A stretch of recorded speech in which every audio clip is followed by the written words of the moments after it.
Muy buenos días a todos. Hoy viernes vamos a estar meditando en el pasaje de Jeremías, capítulo 1, versículos 11 al 19.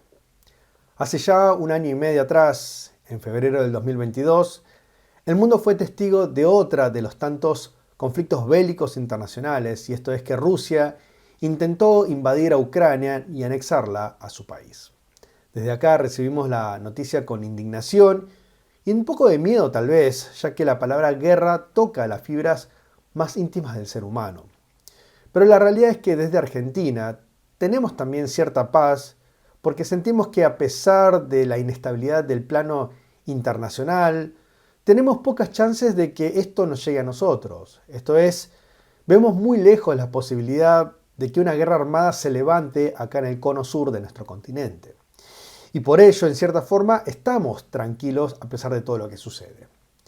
Algo similar habrá sucedido acá con el Reino del Sur, en el momento en el que se desata un conflicto armado en el Medio Oriente. La fecha es el 627 a.C., momento en el cual el gran imperio asirio, que desde hace más de 100 años dominaba en aquella región y hace un siglo atrás había conquistado el Reino del Norte, ahora se encontraba en rápido declive. Y frente a la caída o la próxima caída de Asiria, se levantarían contendientes para llenar la vacante de poder. Y tenemos Egipto, que estaba al oeste de Israel, y Babilonia, que se encontraba al norte de Israel. Babilonia en aquel entonces era aliada de Josías, del rey de Judá, y Babilonia, si triunfaba, esto significaba que había buenas noticias entonces para el reino del sur de Israel.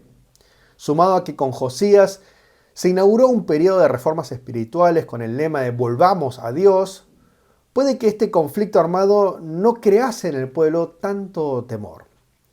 Pero si hay algo que entendemos hoy por medio de la palabra es que primero, las reformas de Josías no habían tenido el efecto deseado en el pueblo. Esto es, si bien el rey intentó restaurar espiritualmente al pueblo, ellos seguían sumidos en sus pecados. El versículo 16 acusa: con toda su maldad me abandonaron, pues ofrecieron incienso a otros dioses y se postraron ante la obra de sus propias manos. Esto es, por fuera parecía que estaban espiritualmente bien, pero por dentro seguían alejados de Dios con un corazón idólatra. En este contexto, Dios afirma en el versículo 14, entonces el Señor me dijo, del norte se desatará el mal sobre todos los habitantes del país. De Akshad, el norte de Babilonia, hoy aliado, mañana será enemiga. Y por medio de esta nación, Dios juzgará a Israel por su infidelidad. Como una olla hirviente que cae sobre el desprevenido, así caería Babilonia contra la desprevenida nación. Notemos entonces, en primer lugar, cómo es que Dios actúa, y lo hace por medio del instrumento menos esperado, en el momento en que menos lo esperamos, y es ahí donde el Señor trae juicio contra la nación infiel. Claro, era inesperado por el contexto político incierto, y también, por supuesto, de la forma al entenderse que ellos creían que estaban bien con Dios, pero cuando en realidad no lo estaban. O sea, con la reforma de Josías todo parecía ir viento en popa, pero Dios conocía todo que esto era una fachada mentirosa.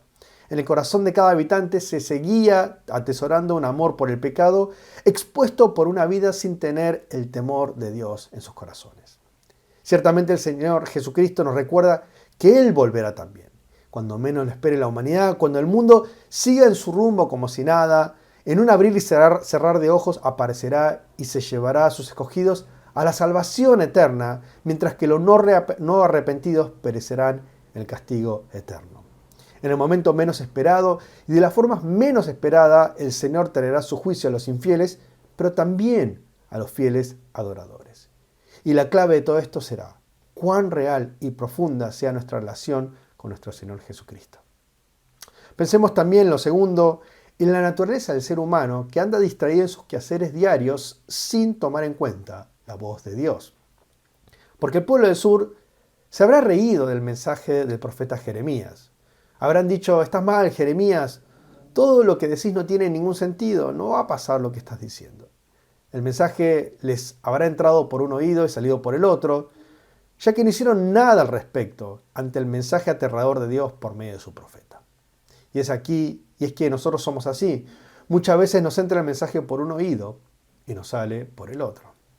Pero quien ha conocido al Señor y quien tiene el Espíritu de Dios en su vida, no dejará que las verdades divinas pasen de largo.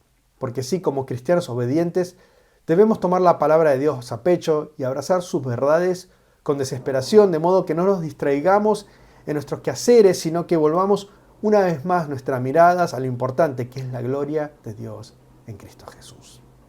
Mi deseo es que esta sea nuestra prioridad hoy, no distraernos en el mundo, sino fijar los ojos en Cristo, que ciertamente retornará para tomar en sus brazos y llevarnos a la gloria eterna. Esperemos con ansias ese día, entre tanto que vivimos diligentemente en su gracia, hoy y por siempre. Amén.